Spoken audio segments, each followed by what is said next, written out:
Good morning. I'm Sister Angelica. I'm a sister of St. Rita and have been a sister since 1965. I proudly present to you today a bit of our history of the sisters, that you will be able to understand a little bit about the history of St. Monica's. Our community was founded actually not as a religious community by an Augustinian father, Hugolin Duck, in 1911. He was a pastor in Würzburg, and he took care and ministered to people around the little villages and cities around Würzburg. At that time, he saw a great need. When he got to the families, he realized mothers were struggling with the workload, the children, and her own problems, because maybe the husband had died in the war, or there was a lot of poverty. Mostly they were farmers. At that time there was no health insurance for them because they worked independently as farmers. So he wanted to do something about that, and he thought of founding an organization of lay women nurses, and he did so.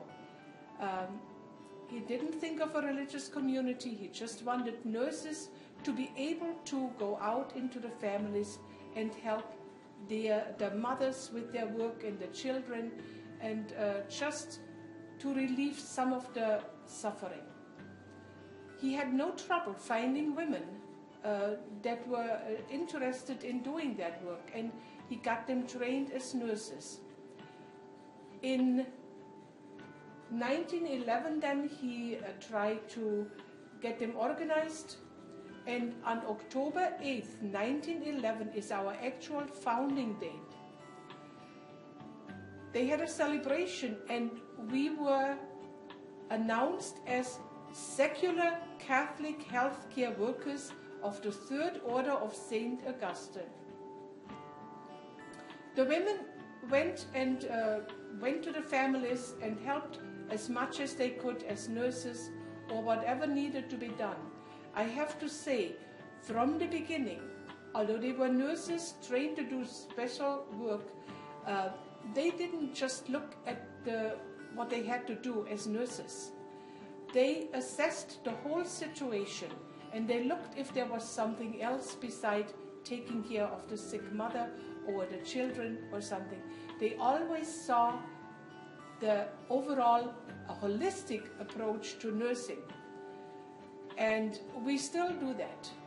Like, for example, if they went in to take care of the mother, but they saw that a child might need help because they couldn't read, or they just were slow, and they would then get together with the family and say, maybe we should check that out, you need help for your daughter, or things like this. Or at that time, many times the grandparents also lived with the families. There were many stories told. Some of them are very funny.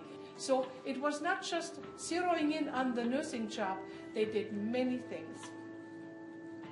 Well, a couple of years after they were the lay nurses going in the families and doing that work, they realized they wanted more. They wanted to become actually religious sisters. They wanted to form a community. And they approached then Father Hugolin, and they were planning on it. However, in 1918 already, just 7 years after their founding, Father Hugolin died. But they persisted, and finally it came through. They took the habit and they became sisters. And they were put under the patroness of St. Rita, which is still our patroness today. The community actually grew very fast, and they reached out to all the areas where there is a lot of need and poverty. Our sisters from the beginning were reaching out to the people on the fringes of society, the poor, the middle class, all the ones other people didn't want to really, take care of them. In 1935, early on in the year, the sisters got a request from the Dutch Augustinian fathers. They opened a mission in Chulimani, which is in the high Andes of Bolivia. They had sisters that they were preparing for that mission job, but they were not ready yet to take over. So they asked if some of our sisters would be willing to go there and help out until the Dutch sisters were ready to come. So 4 of our sisters were very willing to go, although they didn't know the language. They did a crash course during the summer of 1935. 4 sisters said yes, 4 young sisters. 3 were nurses, 1 was a young housekeeper. So on December 8th of 1935, they left Hamburg on a boat to go to Bolivia. They tell a lot of stories about that trip because they were on the boat over Christmas and they were all seasick. Some very funny stories. I can't go into detail here. But they did arrive safely in Chulimani and they worked in the mission until 1939. The sisters knew from the beginning it was only for a couple of years. They had no idea how long, but it was temporary. In 1939, then they got note that the sisters were ready and they were coming over. So they were planning then on leaving the mission. And first they were not sure, but since in Germany already in 1939 Hitler was, and things were not looking too great, it was decided that the sisters should go to New York and help there with housekeeping and cooking with the Augustinian in the novitiate. So that's what they did. And for a couple of years they were in New York, New Hamburg. The German Augustinian fathers opened a new parish in St. Rita's parish on Douglas Avenue. And they needed sisters to help, with the kitchen, with doing the church laundry and all that. So these sisters, the 3 sisters who went to New Hamburg, Sister Amalia, Sister Helen, and Sister Dominica, came to Racine on June 26, 1942. And they very happily served the Augustinian fathers and their students. However, very early on, they had a dream of not spending their life as housekeepers because 2 of them were trained nurses. So they had a dream of building a senior citizen home. Meanwhile, they had become citizens of the United States and they didn't want to go back to Germany anymore. So they were planning and raising money, working very hard. I know they made noodles, they raised violets, they made bread, name it, they did it. They worked very hard. And in 1963, they were given, Mr. Retzebek died, and they had taken care of him. And he left his house and property to the sisters after he died. That property was on Douglas Avenue, north of 4 Mile Road, where now the shopping center is. This really made it more possible for the sisters to plan building the home because they had the property and money. Then in 1963, the sisters were able to buy this big Koleski farm with the help of Mr. Stephen Horvath, who was a very good friend of the sisters.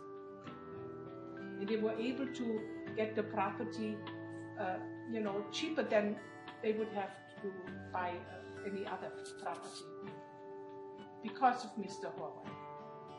And then again, they really were busy raising money by making pies, bread, noodles, canned fruit, and all that.